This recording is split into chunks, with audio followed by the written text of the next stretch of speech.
bonjour à toutes et à tous, bienvenue dans Ça nous intéresse. Aujourd'hui, nous allons nous intéresser à la campagne chinoise. Après avoir éradiqué la pauvreté absolue, la Chine tente de revitaliser l'économie dans les zones rurales. Mais est-ce qu'on est sur la bonne voie? La question intéresse beaucoup les réseaux sociaux. Aujourd'hui, nous allons d'abord suivre un peu le débat sur Internet et puis nous allons en débattre avec nos invités. J'ai le plaisir de recevoir aujourd'hui sur notre plateau 4 journalistes, Jessica Chen, Liu Yuting, Christelle Dayambaya et Nicolas Iroza. Et par visioconférence, j'ai le plaisir de recevoir Olivier Mendo, doctorant en sciences politiques à l'Université de Beijing. Bonjour. Et à côté, j'ai notre public en ligne qui va suivre notre débat en temps réel. Bonjour. Vos questions et vos commentaires sont les bienvenus. Alors, je vais inviter maintenant ma collègue Sonia pour vous faire découvrir un peu les avis des internautes sur ce sujet.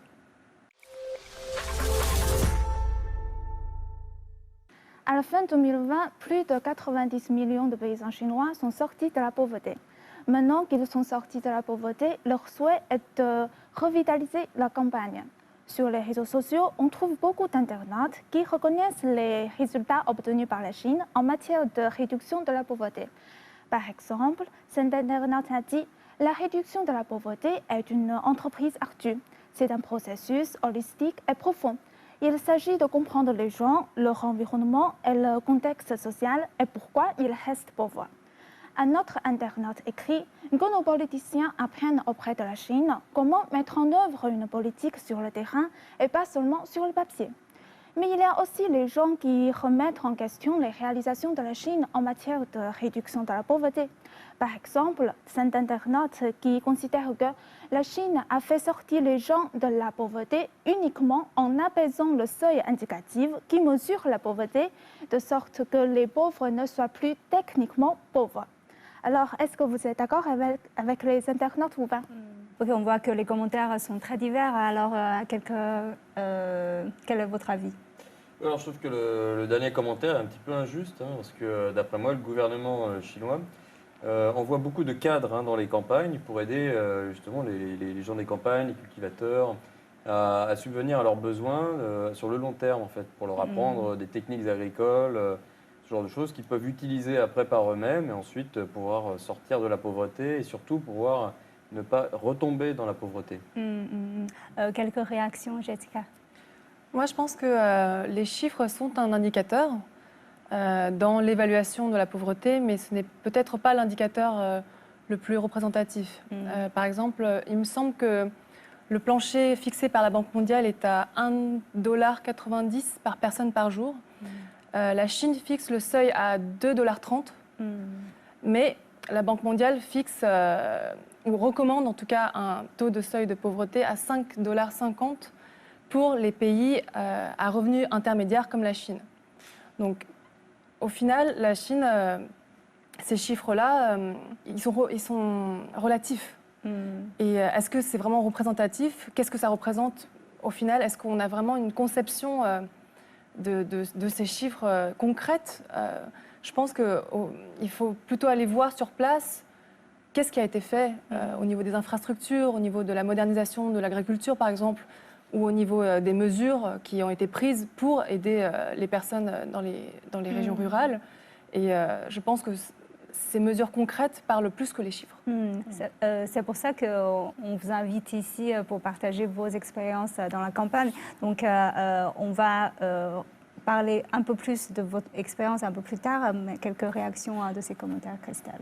Oui, effectivement, comme Jessica l'a dit, il faut se rendre sur place pour réellement constater quels sont les efforts qui ont été faits, qu'est-ce qui se passe réellement dans ces milieux ruraux-là. Par exemple, moi, j'ai eu à visiter un tout petit village. C'est un village de pêcheurs à Zhoushan. Ce sont des îles qui se trouvent un peu au sud-ouest de la Chine. Mais ce sont des villages où il n'y a rien du tout. Alors, il n'y a que la mer, les populations vivent de la pêche, mais ce qui est remarquable, c'est qu'on trouve un réseau Wi-Fi, il y a des supermarchés où on peut s'alimenter, il y a des usines de transformation, bien vrai que ce sont des pêcheurs, mais ils ont comme des hangars où ils sèchent le poisson, ils le fument, et tout ça, je crois que ce sont des choses qui ont été mises en place pour aider ces populations-là afin de pouvoir vivre de leur métier. Pratiquement, il y a des choses que l'on constate qui ne peuvent pas mentir. Hein. Aussi loin que vous puissiez aller, vous aurez toujours la connexion Wi-Fi. Vous pourrez trouver peut-être un supermarché, vous pouvez payer par code QR, même si vous avez du liquide, ça marchera. Mais il y a des choses vraiment basiques que l'on constate ici en Chine, que l'on se dit, dans un milieu rural, peut-être en Afrique ou en Europe, on n'aura pas la même chose. Quoi. Donc, moi, c'est le constat que je fais. Et Yutien, quelle est votre réaction? Oui, je pense que parmi les villages, les régions pauvres, il y a des moins pauvres, il y a des plus pauvres. Donc, on ne peut pas, avec une mesure standardisée pour demander, pour exiger que pour fixer un niveau assez élevé pour que tous les villages atteignent le même niveau assez élevé. Je trouve quand même la campagne, c'est très complexe, comme on voit dans le... Enfin, moi, quand je vois la première commentaire, de dire qu'il faut comprendre l'environnement social, il faut comprendre, c'est pas seulement le chiffre qui compte. Et Olivier, quelle est votre impression? Parce que normalement, pour les étrangers, quand ils sont arrivés en Chine, ils sont d'abord atterrés dans les grandes villes. Donc, quand vous êtes allé à la campagne chinoise pour la première fois, est-ce que vous étiez un peu surpris? Donc, quels sont les problèmes que vous pouvez constater? Parce que vous avez eu quand même des conversations approfondies avec les cadres locaux. Donc, quelles sont leurs difficultés et comment se passe-t-il aujourd'hui en matière de la réduction de la pauvreté dans la campagne chinoise? Merci. Eh bien, écoutez, j'ai pour éthique, pour moi, d'apprendre sur le terrain. Hein. Donc, ma première destination, c'est bien entendu dans les villages. Et pour répondre à votre question, j'ai aussi eu l'opportunité de servir de cadre de village dans un petit village dans la province du Shanxi, c'est Xinxian, où j'ai observé tout le processus. Donc, je pense que vous venez en ajout de ce que vous venez de dire, le plus gros challenge serait à peu près, je ne dirais pas la population vieillissante, mais les jeunes qui migrent vers les villes. Et nous avons aussi l'avenue de l'ère digitale, parce qu'avec avec le Covid, la pandémie, nous avons plus de challenges. Le village, c'est vrai, tout le monde est sorti de la pauvreté, mais maintenant, il y a le manque de jeunes, il y a l'ère digitale qui entre en jeu et la protection de l'environnement. Donc, je pense que voilà les trois problèmes majeurs. Mais j'ai eu à observer parce que on a fait toutes les maisons, tous les villageois, c'est-à-dire c'est un travail très méticuleux, je suis d'accord, parce que les cadres des villages, en fait, ici en Chine, ils ont la tâche de maîtriser toute l'histoire. Par exemple, le nombre de personnes, l'état de santé, tout. J'avais toutes ces informations et c'est quelque chose qui est vraiment inédit. Donc, je pense, un point très essentiel que j'ai aussi vu, je pense, je vais me référer là à une entreprise qui fait dans la production de champignons, c'est-à-dire dont la directrice générale, c'est Madame Ding Zien, où son éthique, parce qu'on a eu plusieurs interviews, son éthique, c'est de protéger l'environnement en créant des emplois. Et c'est de la sorte qu'elle pense, en fait, c'est-à-dire pour contribuer à revitaliser cette petite contrée.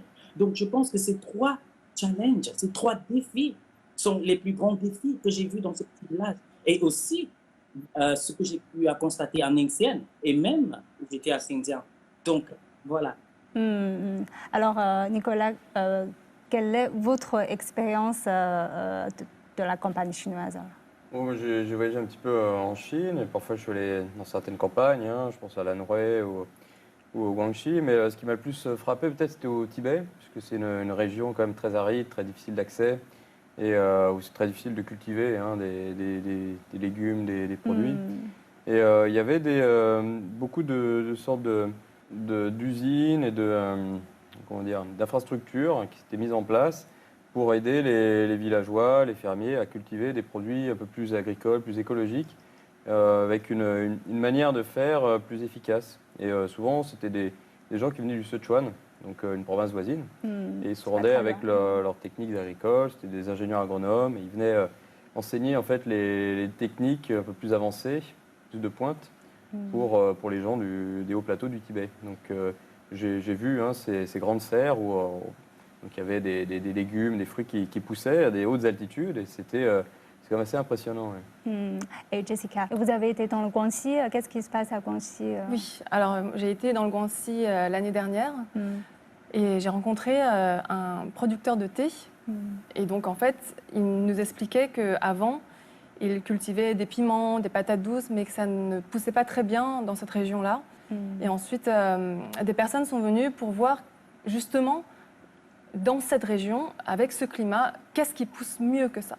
Qu'est-ce qui a une meilleure productivité? Et ils se sont rendus compte que le thé marchait bien. Et donc, ils ont ramené des pousses de théiers pour essayer, et ça a marché. Et du coup, depuis, grâce au thé, il est sorti de la pauvreté et même il s'est enrichi. Là, il construit son auberge de jeunesse, sa maison d'hôte. Je pense qu'il a dû ouvrir depuis. Et voilà, c'est devenu une attraction touristique même. Et justement, je pense que c'est un bon exemple de cette adaptation qu'il faut faire. C'est-à-dire, voilà... Essayer beaucoup de choses pour voir quel plan spécifique convient à cette région en particulier.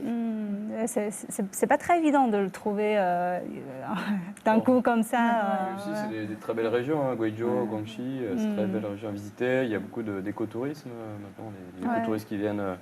pour voir ces villages anciens. Et puis acheter un peu de thé. C'est un système qui est mis en place. Ouais, et ce qui nous expliquait aussi, c'est que eux ne voyaient pas forcément la beauté de ces paysages. Parce qu'ils se sont dit, on habite là. Ils sont nés là. Ils ne se rendent pas compte. Et puis, ils ont toutes les envies de sortir de la montagne, en plus. Ils ne se disent pas que, en fait, là où ils habitent, c'est vraiment beau. Et ce sont des gens de l'extérieur qui leur ouvrent les yeux, finalement, en leur disant, mais en fait, vous avez énormément de ressources. Et ces ressources peuvent aussi attirer des touristes parce qu'il y a une beauté dans les lieux, dans les paysages où vous habitez. Et les gens qui y habitent ou qui ont grandi là toute leur vie ne s'en rendent pas forcément compte. Oui, c'est vrai, c'est ça. Et j'ai rencontré aussi un monsieur dans le Guangzhou aussi, Guizhou aussi. Il travaillait et puis habitait en ville, à Pékin aussi. Et puis il est allé dans le Guizhou et il a ouvert une entreprise là-bas. Une entreprise des créations, enfin, tout ce qui lie des artisanales, des produits artisanaux, des ethnies minoritaires dans le Guizhou. Ouais. Donc ça, c'est aussi c'est un aspect, ou bien c'est une industrie émergente pour ces régions où il y a des communautés ethniques et puis ils ont des spécialités locales. Pour se développer leurs propres particularités. Ça va, pour les vêtements, il y a vraiment des designers étrangers qui sont allés dans le Guizhou. C'est incroyable, mais les gens ne se rendent compte pas eux-mêmes. C'est ça. Christelle? Oui, donc je vais parler comme Jessica a dit. Tout à l'heure, il y a cette idée-là de pouvoir vraiment connaître ce dont la région a besoin. Des fois, comme vous l'avez dit, on vit dans une localité, on ne sait pas quel est le potentiel qu'on a. Et donc, la plupart de ces personnes ou de ces agriculteurs, de ces pêcheurs, quand ils arrivent à développer une activité et quand c'est rentable, on remarque que de plus en plus, ils ouvrent la porte aux touristes, ils vont créer des petits trucs touristiques pour pouvoir, en plus de ça, attirer des personnes pour pouvoir visiter la région. C'est une remarque que j'ai faite aussi en Afrique. Je connais pas mal de personnes, de privés, qui sont partis de rien du tout. Ils cultivaient de la patate douce, du manioc et tout ça. Et au fur et à mesure que leur activité d'agriculture s'est développée, ils ont créé à côté un petit shop de commerce de textiles, de trucs vraiment faits à la main, de trucs artistiques comme ça, les gens qui passent sur la route pour aller dans la ville prochaine s'arrêtent forcément parce qu'il y a l'enseigne et il y a tout ça. Et donc, je pense qu'en développant une activité, ça ouvre les portes, bien sûr, à d'autres secteurs de pouvoir se développer. Et je crois que c'est comme ça, de fil en aiguille, que les petites localités arrivent à se développer, à prendre de l'espace. Et justement, je pense que la voix est très importante. Donc, effectivement, ça intéresse beaucoup les réseaux sociaux aussi. On va voir quelques commentaires sur leurs réflexions sur la voie à suivre ou les interrogations sur la voie à suivre dans la campagne. Donc, on va inviter Sun Yang à vous faire découvrir. Sortir de la pauvreté n'est pas une fin en soi, c'est la possibilité d'un nouveau départ. Comment éviter que les paysans retombent dans la pauvreté? Les internautes ont donné leurs avis sur ce sujet. Un internaute écrit « Apprendre aux gens à pêcher plutôt que donner des poissons, bon travail ». Mais un internaute s'interroge toutefois si les paysans se lancent dans le commerce pour gagner leur vie, qui va cultiver la terre à leur place? Un internaute affirme aussi « La Chine doit améliorer constamment les conditions de vie à la campagne. Non seulement cela réduit la pauvreté dans certaines régions, mais cela va aussi pousser les gens qui sont déjà partis à retourner dans leur pays natal. » Et pour certains internautes, la réduction de la pauvreté, ce n'est pas de donner de l'argent. C'est une entreprise qui demande du temps. Peut-être certains vont retomber dans la pauvreté après. La Chine a encore un long chemin à parcourir. Alors, quelle est votre opinion sur ce sujet? Alors, on voit quand même, il y a beaucoup de commentaires qui rejoignent un peu ce que nous étions en train de dire. Quelques réactions, Nicolas? Oui, alors ça reprend un peu ce qu'on avait dit au début, c'est-à-dire que ça ne suffit pas de seulement faire sortir les gens de la pauvreté une fois, il faut qu'ils se maintiennent à flot, il ne faut jamais qu'ils retombent. Donc moi, ce que je remarque, ce qui est important, ce qu'on a entendu ici, c'est les soins, c'est-à-dire avoir des médecins qui soient sur place, qui puissent soigner les gens, qu'ils n'aient pas à parcourir. Moi, j'ai vu des histoires où les gens sont portés sur des brancards pendant 4 ou 5 ou 6 heures et ils sont parfois gravement blessés ou ils ont vraiment besoin de soins d'urgence. Donc, pour aller dans un dispensaire, quand on est dans un village montagneux, un peu isolé, c'est extrêmement difficile. Et donc, mettre plus de médecins encore dans les campagnes, et ça, c'est déjà fait. Ensuite, les infrastructures, on en avait parlé, que le gouvernement là peut aider à construire les infrastructures. Et les routes, ça c'est primordial. Et pour que le commerce, pour que l'économie fonctionne, il faut qu'il y ait des routes, la circulation. Et donc là, il y a énormément de routes qui ont été construites en Chine pour relier ces villages très isolés des montagnes vers des villes de plus grande taille. Et puis également désenclaver un peu. Désenclaver ces régions. Et puis aussi le chemin de fer, les trains qui maintenant circulent un peu partout en Chine, les trains à grande vitesse. Donc ça, tout ça, ça fait partie de cette politique pour élever le niveau de vie de tout le monde. Et Olivier, quelques réactions? Je vais vous faire part d'un fait très intéressant qui est peut-être négligeable aux yeux des autres. Par exemple, le problème majeur, comme je l'ai mentionné, c'est pas seulement de revitaliser le monde rural, mais c'est aussi de réattirer les jeunes vers le village pour que ce soit plus durable. Et j'ai observé un fait à Xinjiang, dans la ville de Kashgar. Ils sont très célèbres sous le nom des esthéticiens de l'environnement. Donc, leur tâche, j'ai fait beaucoup d'interviews, leur tâche, en fait, c'est d'embellir le village pour réattirer la jeunesse.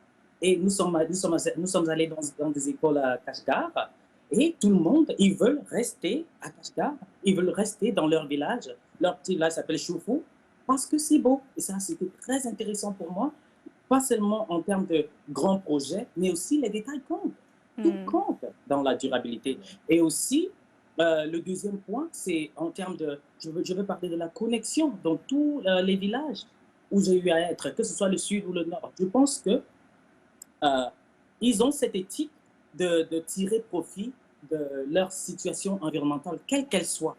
Que la précipitation soit abondante, comme dans les zones comme Jiangxi ou Zhejiang, mais que l'environnement soit aussi très aride dans les zones désertiques. Donc, j'étais dans le Ningxia et dans le Xinjiang, j'ai vu, puisqu'ils sont entourés, encerclés par le désert, mais on doit le rendre viable, on doit le rendre rentable. Pour terminer, il n'y a pas de solution fixe pour, je veux dire, pour sortir de la pauvreté. C'est un processus. Mais je ne sais pas quand vous dites embellir, je pense que ça ne suffit pas parce que si on retourne dans le village, il faut vivre.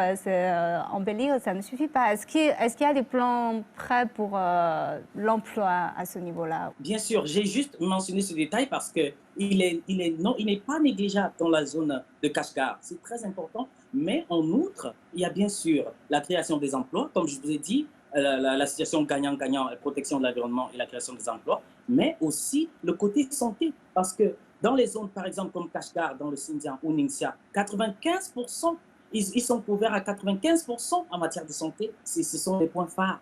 Ouais, Par ça, exemple, c'est vrai, ils disent il y a certains problèmes qui peuvent résoudre dans le village. Et c'est déjà très intéressant. Ils sont déjà capables de les gérer sur place. Et avec 95%, ils sont couverts. Donc, c'est très intéressant aussi. Quelques réactions, Jessica? Moi, je pense qu'un grand pan de la pérennisation des résultats de la lutte contre la pauvreté passe par la formation. Et en fait, ça reprend le premier tweet qu'on a lu, c'est-à-dire leur apprendre à pêcher et pas leur donner des poissons.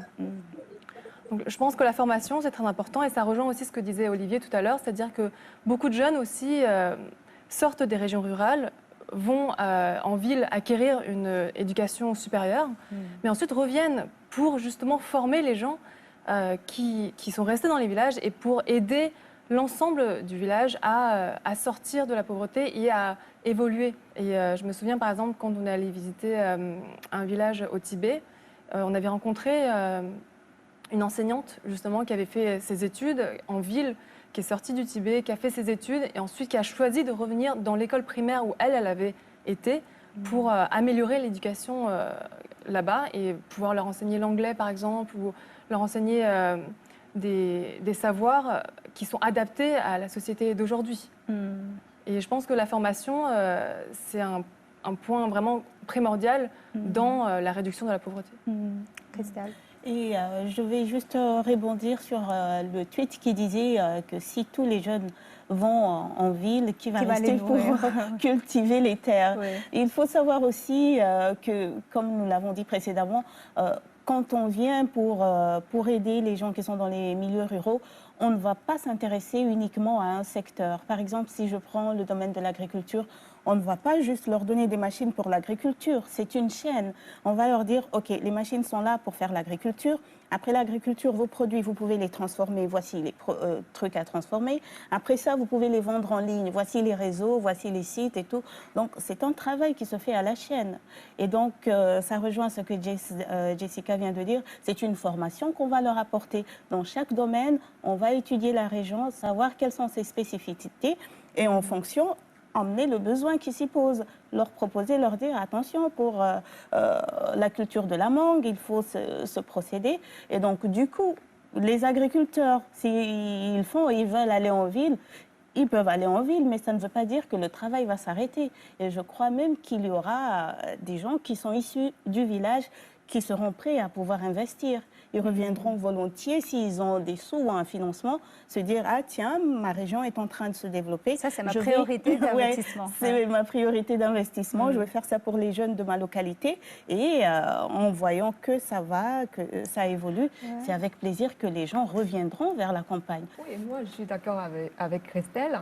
Et en plus, je trouve que les applications et puis les plateformes de live streaming nous donnent une fausse impression que les paysans sont devenus des vendeurs. Ils vendent sur ces plateformes avec TikTok ou bien Kuaishou, ces genres d'applications ou bien de plateformes. On a l'impression que dans les villages, les gens font que ça. Oui, on a l'impression. Et puis, d'autre part, ils sont déjà formés pour faire ce genre de ce modèle de vente. C'est une bonne chose, mais ça nous donne une fausse impression pour nous qui n'ont pas vécu dans les villages. On ne voit pas tous les jours que les gens travaillent aussi sur les champs. Ouais. OK, on a une réaction de notre public en ligne qui nous suit. Bonjour. Bonjour. Alors, ravi de suivre votre débat. J'ai une question. Alors, d'après vous, d'après vos expériences à la campagne, quelles sont les mesures efficaces pour attirer plus de jeunes pour aller ou retourner dans les zones rurales pour la revitalisation rurale. Merci. C'est vrai qu'on a un peu, parfois, en quelque sorte, répondu à cette question, mais qui peut aller un peu plus concrètement là-dessus? Pas concrètement, mais au moins on parlait de l'économie numérique, ça aide. Hein, c'est justement quelque chose qui est en rapport avec la jeunesse, avec les jeunes, ils ont vécu là-dedans, ils connaissent bien le fonctionnement, donc pouvoir se servir comme ça de ces plateformes de vente en ligne, ça peut vraiment peut-être les faire revenir vers la campagne plutôt que vivre un petit peu dans les périphéries des villes où c'est pas forcément non plus une très bonne condition de vie. C'est de l'argent plus facile à gagner, et puis ils sont près de leurs parents, ils ont tous les avantages. Moi, je me pose la question aussi, pour attirer les jeunes de revenir dans les régions rurales. Pour les jeunes, il faut d'abord, ils pensent d'abord si je peux trouver un travail, je peux trouver un boulot pour gagner ma vie. Et puis, est-ce qu'il y a des loisirs? Parce que quand ils vivent en ville, ils peuvent bénéficier du cinéma, des expositions, de tous ces genres des activités culturelles. Est-ce qu'il y a aussi des activités culturelles où ils peuvent s'épanouir dans les villages? C'est une question pour attirer les jeunes, même pour attirer les touristes aussi. Elle veut avoir quelques commentaires. Allez-y, allez-y. En fait, de temps en temps, je voudrais bien regarder des images, des vidéos à la campagne parce que je suis grandi et vécu toujours en ville. Donc, les paysages, ça m'intéresse beaucoup. Et en plus, j'ai une préférence de faire mes achats en ligne. Donc, si les villageois, si les gens locaux vendent leurs produits, je voudrais bien acheter. Peut-être les produits sont plus naturels ou peut-être le prix est moins cher, je pense. Donc, je pense que c'est une façon pour améliorer leur vie ou bien augmenter leur salaire. Donc, voilà. Merci. En fait, elle nous amène vers la fin, un peu vers un sujet assez intéressant, c'est-à-dire cette retour à la campagne, c'est-à-dire que voilà, les gens en ville, en fait, ils ont un sentiment assez particulier envers la campagne. Peut-être les gens locaux, ils ne se rendent pas compte de la beauté de leurs locaux, mais les gens en ville vont rêver dans la campagne à une vie plus saine. Olivier, vous voulez réagir un peu sur ce que j'ai dit? D'après mon observation, j'ai vu, bien sûr, il faut maintenir un équilibre entre le traditionnel et le moderne. Bien sûr, avec la revitalisation, on a beaucoup de technologies, on parle d'e-commerce et tout, qui rentrent, mais les villageois, ils sont attachés à leur tradition. C'est-à-dire ils utilisent la technologie pour réexprimer leur tradition. Mais je pense qu'à long terme, il y a beaucoup de villageois ou de personnes locales qui préfèrent garder leur culture originale. Par exemple, toujours dans le nord-ouest Sindhia ou Ningxia, vous allez voir, c'est-à-dire ils préfèrent tout faire à la main. Donc je pense que, et c'est ça qui attire aussi les touristes, qui attire aussi l'extérieur. Jessica. Ce que moi je remarque, c'est, et ce que je trouve un tout petit peu dommage, c'est que souvent, lorsqu'on essaie de faire d'un endroit rural un lieu touristique, parfois ça perd un tout petit peu de son authenticité en fait. Ça ressemble un peu. Ça ressemble à une attraction touristique. Par exemple, voilà, j'ai été à Wuzhen et c'est très joli. C'est très propre, très joli, tout est bien ficelé, bien là où il faut. Enfin, ça devient en fait un endroit touristique. C'est trop comme il faut. Mais ça devient un peu commercial, je trouve. Et ça perd un peu de son authenticité, de son charme originel, en fait, je trouve. C'est-à-dire que ce qu'on aime aussi quand on va à la campagne, c'est de retrouver ce goût authentique de quelque chose qui n'a pas été retouché, qui n'a pas été altéré ou urbanisé ou modernisé. Et parfois, je trouve que dans la modernisation ou dans le développement des campagnes, ça va un tout petit peu trop loin. il faut trouver vraiment un juste milieu, comme disait Olivier. Je vous remercie tous les quatre. Je vous remercie Olivier et notre public en ligne qui nous a suivis. Merci à tous. Je vous remercie d'avoir suivi notre discussion. À la prochaine. À bientôt.